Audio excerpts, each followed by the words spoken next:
MS Excel 2016 के इस अध्याय में होम टैब में टाइल्स ब्लॉक के अंतर्गत आज आप सीखेंगे कंडीशनल फॉर्मेटिंग ऑप्शन का उपयोग करना। यहाँ हमने पहले से एक वेडिंग बजट समरी टेबल बना रखी है। इसमें आपको 3 कॉलम्स दिखाई पड़ रहे हैं, कैटेगरी, एस्टिमेटेड और एक्चुअल। हमें ये देखना है कि एक्चुअल बजट वाले कॉलम में 1000 रुपए से ऊपर कहाँ कहाँ खर्च हुआ है, तो उसके लिए हम इस कॉलम को सिलेक्ट करेंगे। होम टैब के अंतर्गत स्टाइल्स ब्लॉक में दिख रहे कंडीशनल फॉर्मेटिंग ऑप्शन को क्लिक करें।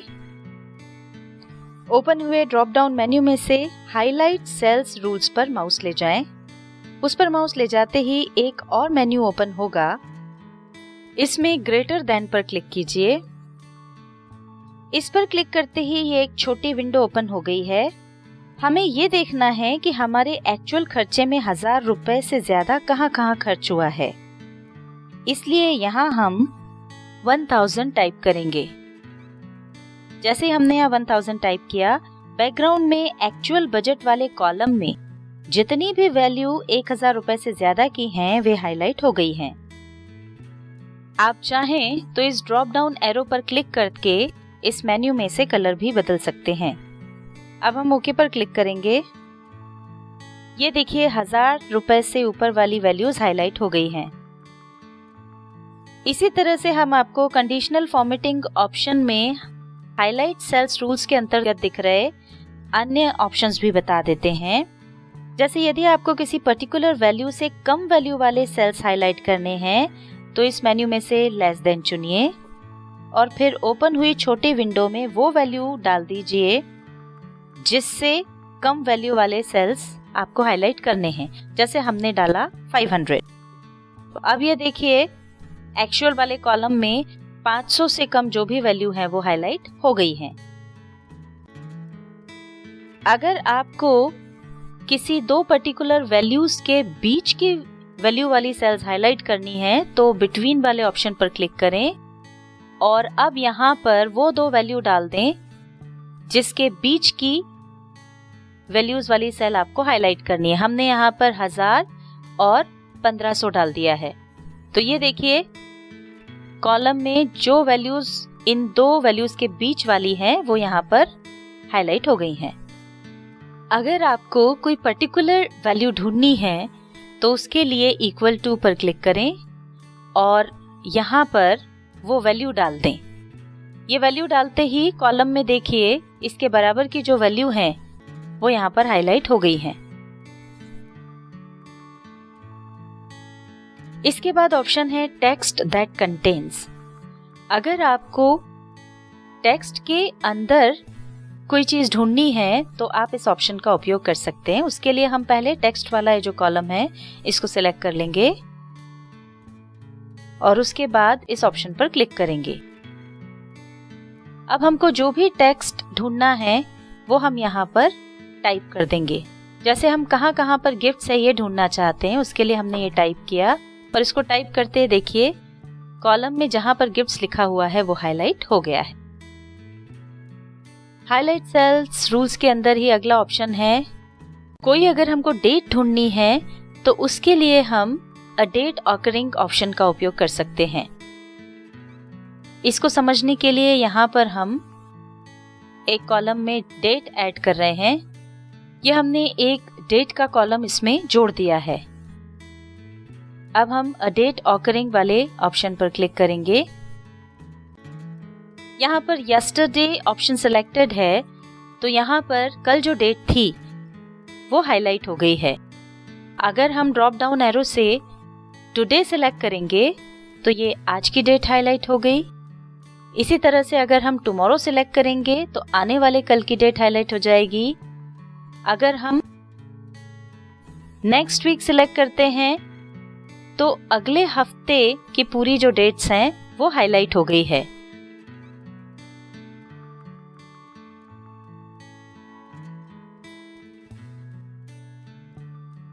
इसी तरह से अगर आपको सारी वैल्यूज में से डुप्लीकेट वैल्यूज फाइंड आउट करनी है तो आप इस ऑप्शन पर क्लिक करें। इस पर क्लिक करते ही ये देखिए जो भी एक सरी की वैल्यूज होंगी वो हाईलाइट हो जाएंगी। हाईलाइट सेल्स रूल्स के बाद अगला ऑप्शन है टॉप एंड बॉटम रूल्स। इसके ऑप्शंस की सहायता से आप top 10 items, bottom 10 items, above average, below average इत्यादि आइटम्स हाईलाइट कर सकते हैं। कंडीशनल फॉर्मेटिंग के अंतर्गत तीसरा ऑप्शन है डेटा बार्स। इस पर माउस ले जाने पर एक और मेन्यू ओपन होगा। इनमें से यदि आप कोई ऑप्शन चुनते हैं तो सिलेक्टेड कॉलम में सेल्स पर उनमें फिल्ड वैल्यू के अनुसार बार्स बन जाएंगे। इनमें अलग अलग कलर की बार्स हैं, आप अपनी इच्छा अनुसार कोई भी कलर चुन सकते हैं। कंडीशनल फॉर्मेटिंग का चौथा ऑप्शन है कलर स्केल्स। इसकी सहायता से सिलेक्टेड कॉलम के सेल्स में उनकी वैल्यू के अनुसार अलग अलग कलर्स आ जाते हैं। देखिए जैसे हमने ग्रीन, येलो, रेड स्केल चुना, ये देखिए सबसे बड़ी वैल्यू का कलर ग्रीन हो गया है, सबसे छोटी वैल्यू का कलर रेड हो गया है। बाकी सेल्स में उनकी वैल्यू के अनुसार येलो के अलग अलग शेड्स आ गए हैं। अगला ऑप्शन देखने के पहले हम इस कॉलम को वापस नॉर्मल कर देते हैं। कंडीशनल फॉर्मेटिंग का पांचवा ऑप्शन है आइकन सेट। इसमें अलग अलग तरह के आइकन्स हैं। इस मेन्यू में से हम ये ऑप्शन चुनते हैं तो देखिए इस कॉलम में वैल्यूज के सामने एरोज लग गए हैं। अब इसमें इस कॉलम के अंदर जो वैल्यूज दी हुई हैं ये उन्हीं को कंपेयर करके एरोज यहाँ पर आ जाएंगे। जैसे जो सबसे बड़ी वैल्यू है उसमें आप देख सकते हैं ऊपर की तरफ ग्रीन एरो लगा हुआ है, और चूंकि बाकी सभी जो वैल्यूज हैं वो इस वैल्यू से काफी छोटी हैं, इसलिए इनमें सब में डाउनवर्ड रेड एरोज लग गए हैं। अगर इसमें मीडियम लेवल की कोई वैल्यू होती तो फिर एरो अलग हो जाता। मान लीजिए इस वैल्यू को हम चेंज करके 4500 कर देते हैं। अब हम जैसे ही एंटर प्रेस करेंगे तो ये देखिए यहाँ पर एरो चेंज हो गया है और ये आधा एरो लग गया है, इसका कलर भी बदल गया है। अब सबसे बड़ी जो वैल्यू है उसमें ग्रीन अपवर्ड एरो लगा है, जो मीडियम वैल्यू है उसमें आधा येलो एरो लगा है, और उससे छोटी जितनी भी वैल्यूज हैं उनमें सब में डाउनवर्ड रेड एरोज लगे हुए दिखाई दे रहे हैं। कंडीशनल फॉर्मेटिंग में क्लियर रूल्स ऑप्शन की सहायता से आप सभी रोज या कॉलम्स की कंडीशनल फॉर्मेटिंग हटा सकते हैं। क्लियर रूल्स ऑप्शन पर माउस ले जाने पर एक और मेन्यू ओपन हो जाता है। इसमें आपको कई सारे ऑप्शंस दिखाई देंगे। यहाँ पर clear rules from selected cells की सहायता से आप किसी भी सिलेक्टेड सेल या रो या फिर कॉलम की या पूरे डेटा की कंडीशनल फॉर्मेटिंग हटा सकते हैं। और clear rules from entire sheet की सहायता से आप पूरी शीट की कंडीशनल फॉर्मेटिंग हटा सकते हैं। उसी तरह से और दूसरे ऑप्शंस भी हैं जिनका उपयोग आप कर सकते हैं। हमें हमारे ये सिलेक्टेड कॉलम की फॉर्मेटिंग हटानी है तो उसके लिए हम clear rules from selected cells पर क्लिक करेंगे। ये देखिए सिलेक्टेड कॉलम की कंडीशनल फॉर्मेटिंग हट गई है।